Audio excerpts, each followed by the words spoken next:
नमस्कार मंडळी, नोकरी केंद्र या यूट्यूब चॅनल आपले स्वागत आहे. मित्रांनो, मुंबई येथे उच्च न्यायालयामध्ये या ठिकाणी पदभरती सुरू झालेली आहे. यामध्ये मित्रांनो तुम्हाला स्वयंपाकी याची पदभरती असणार आहे. तर मित्रांनो, हा फॉर्म तुम्हाला ऑफलाईन स्वरूपाचा फॉर्म भरायचा आहे.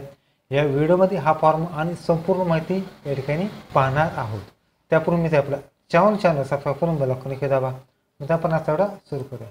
ओके, तर मित्रांनो, या ठिकाणी मुंबई येथील उच्च न्यायाधिकाऱ्यामध्ये पदभरती असणार आहेत. यामध्ये मित्रांनो तुम्हाला जाहिरातीमध्ये सर्व डिटेल्स या ठिकाणी मागवण्यात येणार आहे. त्यामुळे मित्रांनो स्वयंपाक ही पोस्ट असणार आहे. एकूण 2 जागेची पदभरती असणार आहे. त्याचबरोबर आरक्षणाचा कोणताही संबंध नसणार आहे. एकूण 2 जागा. पे स्केल असणार आहेत. लेवल 3 मध्ये 16,600 ते 52,400 पे स्केल असणार आहेत. त्याचबरोबर या ठिकाणी तुम्हाला हा फॉर्म ऑफलाईन सुद्धा या ठिकाणी फॉर्म भरायचा आहे. परिशिष्ट अ मध्ये तुम्हाला फॉर्म देण्यात आले आहेत. त्याचबरोबर या ठिकाणी तुम्हाला डिमांड ड्राफ्ट हा सुद्धा या ठिकाणी करायचा आहे. फॉर्म मित्रांनो तुम्हाला 16/8/2024 सायंकाळी 5 वाजेपर्यंत तुम्हाला या ठिकाणी पाठवायचा आहे. तर हा फॉर्म कोठे पाठवायचा? तर मित्रांनो, हा फॉर्म तुम्हाला प्रतिबंध कार्मिक मुंबई उच्च न्यायालय अपील शाखा मुंबई 5वा मजला नवी मंत्रालय इमारत GT रुग्णालय आवार लोकमान्य टिळक मार्ग मुंबई 400001 ह्या पत्त्यावर तुम्हाला स्पीड पोस्ट व्यतिरिक्त तुम्हाला या ठिकाणी पाठवायचा आहे. तर मित्रांनो, हा फॉर्म भरण्यासाठी स्वयंपाकिंग अर्जावरती स्वयंपाकिंग या पदासाठी असं ठळक अक्षरामध्ये तुम्हाला लिहायचं आहे. तर मित्रांनो, हा फॉर्म भरल्यानंतर तुमची या ठिकाणी शॉर्ट लिस्टिंग ही या ठिकाणी लागणार आहेत. म्हणजे या ठिकाणी जी शॉर्ट लिस्टिंग असते, जसं की तुमचं डॉक्युमेंट्स असतील, एक्सपिरियन्स असेल, ह्यानुसार या ठिकाणी तुमचं शॉर्ट लिस्टिंग असणार आहे. त्याचबरोबर पात्रता असणार मित्रांनो किमान 4थी पास या ठिकाणी तुमचं असणं आवश्यक राहणार आहे. स्वयंपाकाचे ज्ञान तुम्हाला पाहिजे आणि वय 18 ते 38 वर्ष तुम्ही अप्लाय करू शकता. कास्टमध्ये असल्यास तर 63 वर्ष तुम्ही अप्लाय करू शकता. त्याचबरोबर शासकीय कर्मचाऱ्याचं कोणतीही अट नसणार आहे. उमेदवारांनी अटीमध्ये चारित्र्य प्रमाणपत्र या ठिकाणी तुमचं असणं आवश्यक राहणार आहे. त्याचबरोबर करार पद्धतीने ही या ठिकाणी एक्झाम होणार आहे. त्याचबरोबर अर्ज भरण्यासाठी शुल्क मित्रांनो 300 रुपये फी या ठिकाणी तुम्हाला डिमांड ड्राफ्ट DD या ठिकाणी तुम्हाला काढायचा आहे. त्याचबरोबर DD ही नॉन रिफंडेबल असणार आहे. तर मित्रांनो, निवड प्रक्रिया ही तुमची शॉर्ट लिस्टिंग झाल्यानंतर तुमचं जे विद्यार्थ्यांचं लिस्टमध्ये नाव आलं आहे त्यासाठी या ठिकाणी प्रात्यक्षिक परीक्षा 30 गुणांची असणार आहेत. 15 मार्काला तुम्हाला पासआउट व्हायचं आहे. शारीरिक क्षमता 10 गुण, तोंडी मुलाखत 10 गुण, अशी 50 मार्काची निवड प्रक्रिया तुमची एक्झाम होणार आहे. तर मित्रांनो, तुम्हाला या ठिकाणी सर्व डॉक्युमेंट्स या ठिकाणी जे काही डॉक्युमेंट्स असतात या ठिकाणी 10वीचं मार्कशीट असेल, 12वी अनुभव दाखला, त्याचबरोबर जे काही परिशिष्ट अ ब का असेल सर्व डॉक्युमेंट्स या ठिकाणी तुम्हाला घेऊन डोमासील असेल, दिव्यांग असेल, त्याचबरोबर मॅरिट सर्टिफिकेट असेल, डिमांड ड्राफ्ट असेल, त्याचबरोबर आधार कार्ड, एक्सपिरियन्स असल्यास एज्युकेशन डॉक्युमेंट्स सर्व डॉक्युमेंट्स घेऊन या ठिकाणी तुम्हाला पाठवायचे आहे.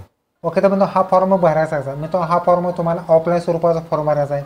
यामध्ये उजव्या साईडला तुमचा फोटो चिटकवायचा आहे आणि मित्रांनो, हा फॉर्म मराठीतून भरायचा आहे. संपूर्ण नाव या ठिकाणी तुम्हाला लिहायचं आहे. तुमचा आधार कार्डचा संपूर्ण पत्ता जो आहे तो लिहायचा आहे. राष्ट्रीय तत्व भारतीय लिहायचा आहे. महाराष्ट्रातील रहिवासी असेल येस करायचा आहे. मोबाईल नंबर टाकायचा आहे. भ्रमणध्वनीमध्ये सुद्धा मोबाईल नंबर, मेल ID या ठिकाणी तुम्हाला टाकायचा आहे. जेंडर या ठिकाणी लिहायचं आहे. जात धर्म लिहायचं आहे. जन्मतारीख आणि तुमचं फॉर्मवरती वय किती झालं आहे ते तुम्हाला लिहायचं आहे. त्याचबरोबर घटस्फोटी मॅरिड अनमॅरिड घटस्फोटी असले त्याचा तपशील लिहायचा आहे. हयात मुलांची संख्या जर मॅरिड असल्यास, जर तुमची मुले असले त्याचा तपशील लिहायचा आहे. दिव्यांग असल्यास त्याचा तपशील तुम्हाला लिहायचा आहे. त्याचबरोबर शैक्षणिक अर्हता या ठिकाणी तुम्हाला अनुक्रमानिका, शैक्षणिक अर्हता, मंडळाचे नाव, उत्तीर्ण वर्ष, टक्केवारी, प्राप्त गुण तुम्हाला लिहायचे आहेत. त्याचबरोबर स्वयंपाकी कामाचा अनुभव सुद्धा या ठिकाणी लिहायचा आहे. त्याचा तपशील तुम्हाला लिहायचे आहे. त्याचबरोबर इतर विशेष अर्हता असल्यास त्याचा लिहायचा आहे. भाषेचं नॉलेज लिहायचं आहे. इतर कामाचा अनुभव असल्यास लिहायचा आहे. 2 अदन्य व्यक्तींचे तपशील या ठिकाणी तुम्हाला लिहायचं आहे. ज्यांचं प्रमाणपत्र चारित्र्य चांगलं असेल तुम्हाला लिहायचं आहे. त्याचबरोबर 300 रुपयाचा डिमांड ड्राफ्ट तुम्हाला काढायचा आहे. त्याचा नंबर, दिनांक आणि शुल्क या ठिकाणी तुम्हाला लिहायचं आहे. म्हणजे तुम्हाला डिमांड ड्राफ्ट काढल्यानंतर तुमचा फॉर्म लिहायचा आहे. त्याचबरोबर उमेदवाराने फौजदारकी गुन्हा आहे का येस किंवा नो करायचा आहे. त्याचबरोबर तिला फौजदारकीमध्ये दोषी ठरवलं का येस किंवा नो, शिस्तभंगाची कारवाई येस किंवा नो, कोणत्याही MPSC UPSC किंवा जे काही शासकीय पोर्टल असतात त्यांना या ठिकाणी ब्लॅकलिस्टमध्ये तुम्हाला टाकलं आहे का याचं येस किंवा नो तपशील लिहायचं आहे. त्याचबरोबर या ठिकाणी तुम्हाला व्यवस्थित माहिती या ठिकाणी लिहून स्वाक्षरी आणि नाव, ठिकाण आणि तारीख तुम्हाला टाकायचे आहेत. त्याचबरोबर तुम्हाला कोणकोणती डॉक्युमेंट्स सिक्वेन्सप्रमाणे लिहिणार असल्यास जोडणार असल्यास तुम्हाला या ठिकाणी जोडायची आहे. त्याचबरोबर चारित्र्य प्रमाणपत्र या ठिकाणी तुम्हाला लिहायचं आहे. यामध्ये तुमचं नाव, त्याचबरोबर तुमचा पत्ता या ठिकाणी ॲड्रेस टाकायचा आहे. त्याचबरोबर किती वर्षापासून तुम्हाला या ठिकाणी ओळखता या ठिकाणी तुम्हाला लिहायचं आहे. त्याचबरोबर प्रमाणपत्र देणाऱ्याचा हुद्दा वगैरे या ठिकाणी तुम्हाला नाव वगैरे शिक्का द्यायचा आहे. ठिकाण आणि जन्मतारीख लिहायची आहे.